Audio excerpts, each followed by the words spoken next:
Saúdo a todos na paz do Senhor Jesus. Irmãos, vamos dar continuidade na nossa meditação na Santa Palavra de Deus.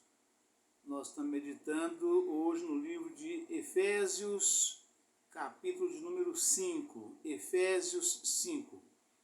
E nós vamos fazer a leitura da mensagem completa, mas a nossa meditação será nas referências a partir do versículo de número 10.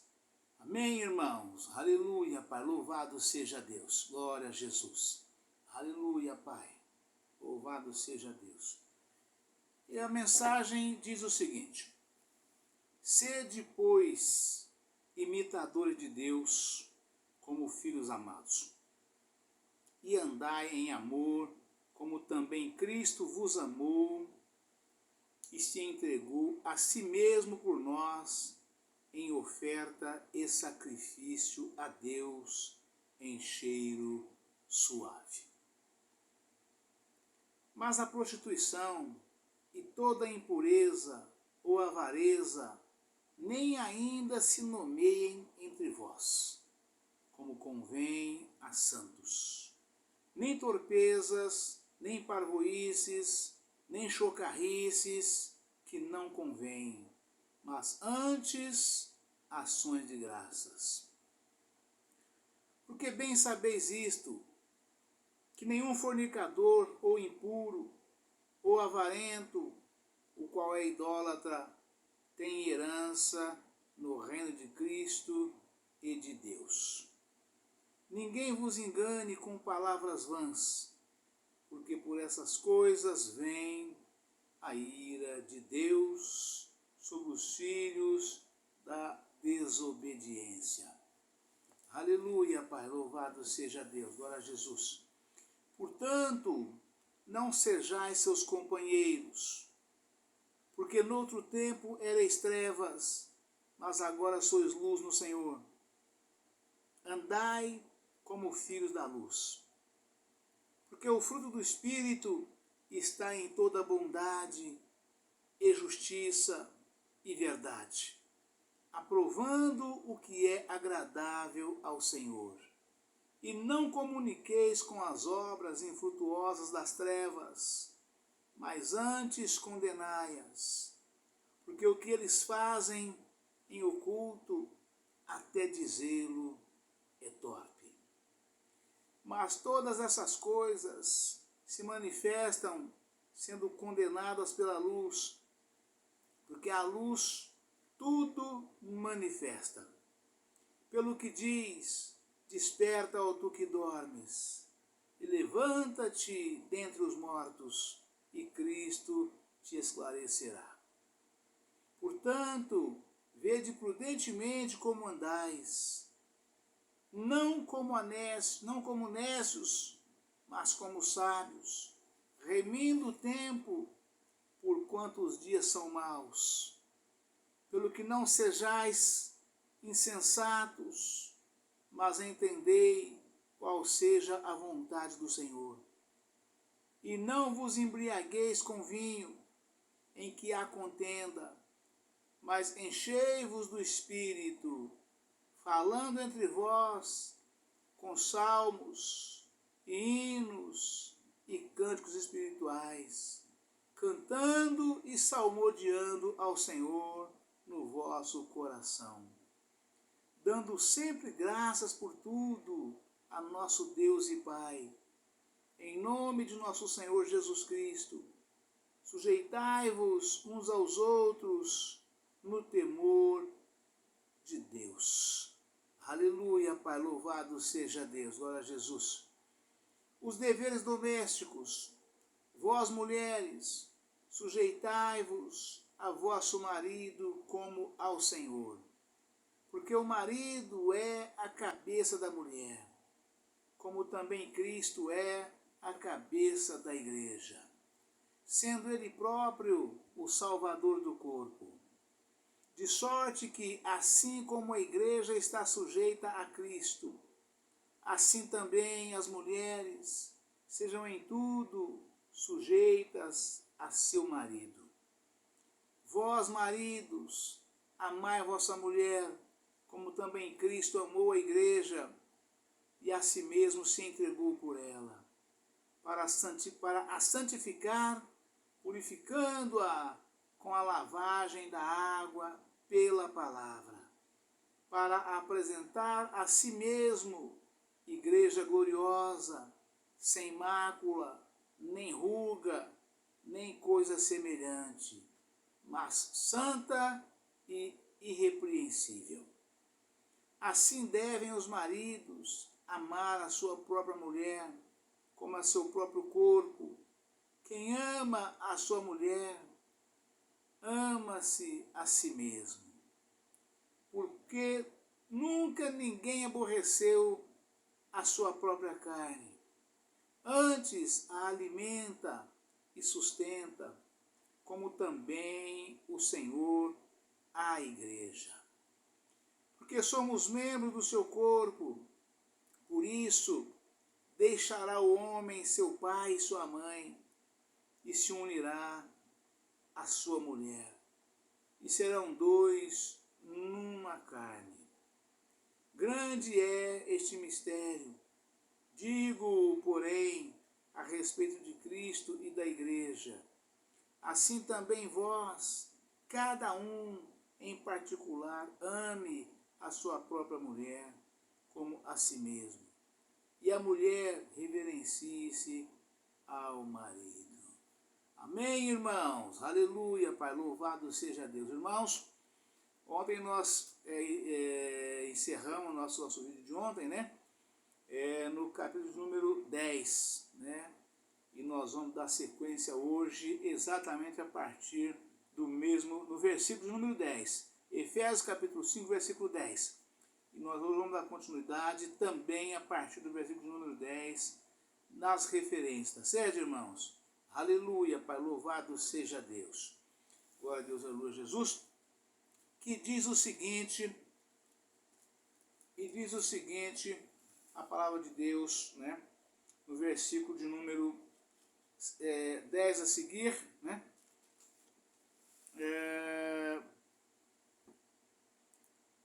Vamos pegar do 9 para poder ajudar a melhorar o entendimento, porque faz parte do contexto, né?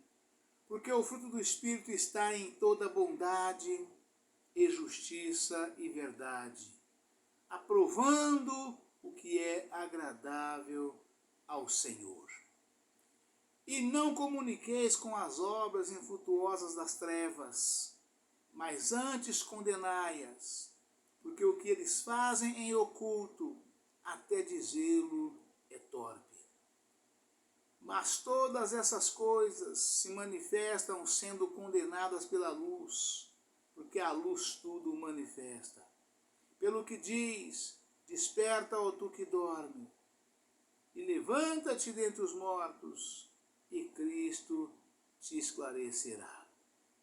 Aleluia, Pai, louvado seja Deus. Portanto, vede prudentemente como andais, não como a nécios, mas como sábios, remindo o tempo, porquanto os dias são maus, pelo que não sejais insensatos, mas entendei qual seja a vontade do Senhor. Amém, irmãos? Aleluia, Pai, louvado seja Deus. Então, do versículo 11 ao 18, irmãos, a referência fala exatamente desse pequeno trecho que acabamos de ler aqui agora, né? Do versículo 10, mais precisamente do 11 até ao 17, né? E as referências nos esclarecem, né, essa leitura aqui, dizendo o seguinte, né? As obras das trevas, né? Aquele que é... Deixa eu pegar um pouquinho atrás aqui na referência para poder ajudar. Engano. Paulo sabia que alguns falsos mestres diriam aos efésios que não precisavam temer a ira de Deus contra eles, por causa da sua imoralidade. Por isso, ele os admoesta: ninguém vos engane. Fica claro aqui que alguém pode ser enganado a ponto de crer que pessoas imorais e impuras têm herança no reino de Cristo. Ver o estudo, Os Falsos Mestres, página 1488. Né? Ou seja, o reino de Deus não é para pessoas imundas, não é para pessoas imorais e para nenhum tipo de pessoas, né, que pratica a obra do engano. Né? É para pessoas santas, pessoas honestas, honradas, trabalhadeiras, temente a Deus, né? Pessoas que temem a Deus, como está no Salmo 111, versículo 10. O temor do Senhor é o princípio da sabedoria. Né? Então é necessário temer a Deus para que Deus possa te dar sabedoria, irmãos. E temer a Deus significa, irmãos, obedecer à santa palavra de Deus. É andar segundo as Escrituras. Não é ouvir palavra de falsos pastores, falsos mestres, falsos doutores, falsos obreiros, falsos crentes, falsos irmãos, dizendo isso não tem importância, isso é coisa simples, coisa pequena, coisa humilde, não tem problema nenhum, né? E eu encerrei ontem a mensagem de ontem dizendo, falando com os irmãos, né, que pelo fruto se conhece a árvore. Os irmãos novos convertidos, que são novos crentes, que não sabem se a sua igreja, o seu pastor, né, se ele verdadeiramente é um homem de Deus, basta você observar os procedimentos dele fora da igreja. Seu pastor é marido de uma só mulher? Ele é casado uma única vez? Você já perguntou para ele? Você sabe disso? Se o seu pastor casou uma única vez? Se a mulher do seu pastor que ele tem hoje é a mesma que ele casou na juventude, desde o início? Porque se o seu pastor largou da primeira esposa que ele casou, e desquitou, divorciou e casou com outra, ele está enquadrado nesta palavra da imoralidade, palavra do engano, palavra da impureza, palavra dos pecaminosos, que não herdarão o reino dos céus. O homem precisa ter, para subir no altar principalmente, para ser o pastor da igreja principalmente, para ser doutor na igreja, para ter cargo na igreja, para ser pregador da palavra de Deus na igreja, para ser dirigente de uma igreja, ele precisa estar enquadrado nesta palavra. Vocês vejam os diáconos na igreja, né, que é um cargo mais brando, é um cargo auxiliar, né? Ele precisa ser marido de uma só mulher. Vocês vão lá em Timóteo, né? Vai lá em Atos, né? Vocês vão ver essas afirmações, né? As qualificações morais do pastor, né? Tem que, sobretudo, ser marido de uma só mulher. Quando é que o homem pode casar de novo, né? Que ele não está pecando contra Deus, nem contra os céus, nem contra a terra, né? É quando ele fica viúvo. Se o homem casar, ficar viúvo, ele pode casar de novo. Se a mulher casar e ficar viúva, ela pode casar de novo.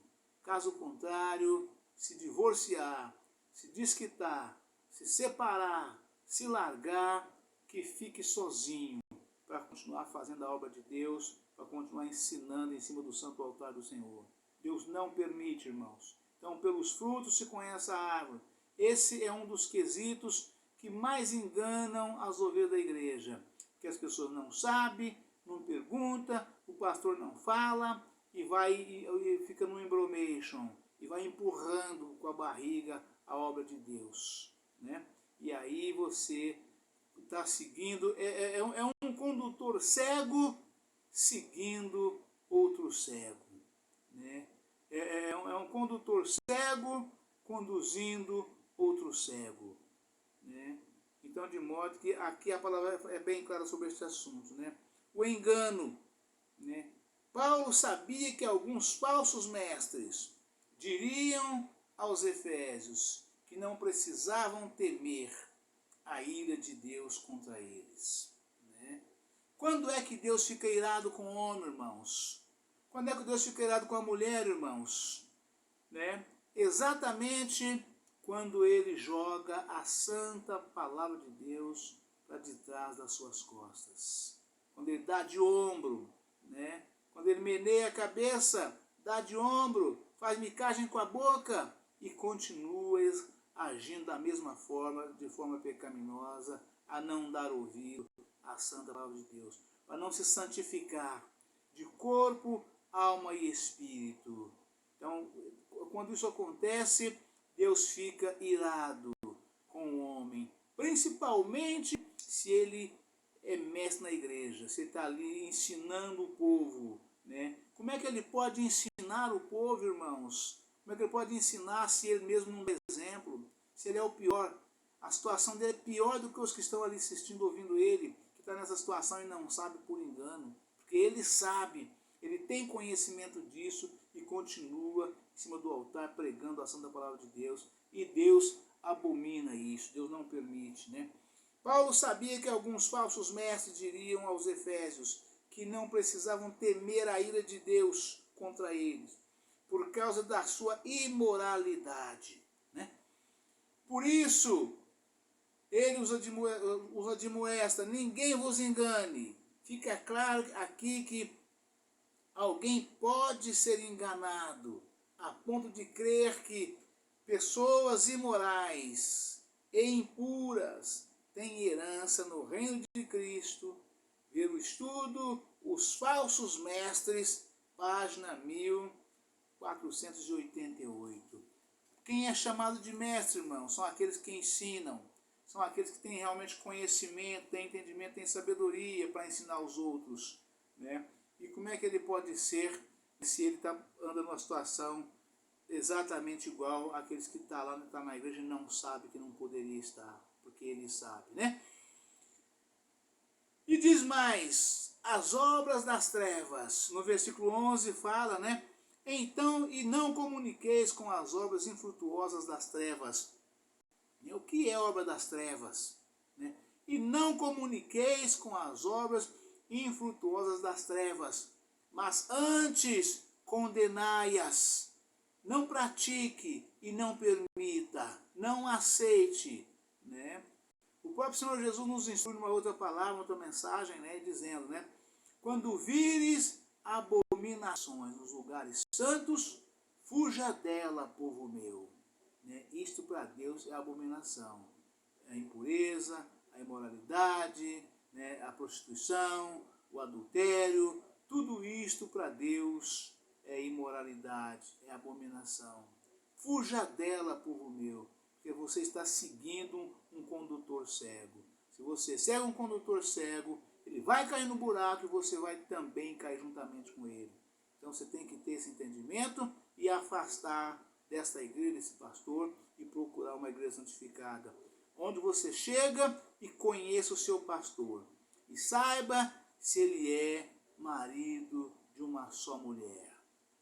Se ele não é um pastor divorciado, se ele não é um pastor desquitado, que largou da sua esposa, que já estava de idade avançada, já estava ali muito tempo de estado juntamente com ele, para casar com uma jovem da própria igreja, né? Divorciou, desquitou e trocou, principalmente trocou de mulher, que não é permitido ao homem subir no altar nessa condição, para ensinar ninguém.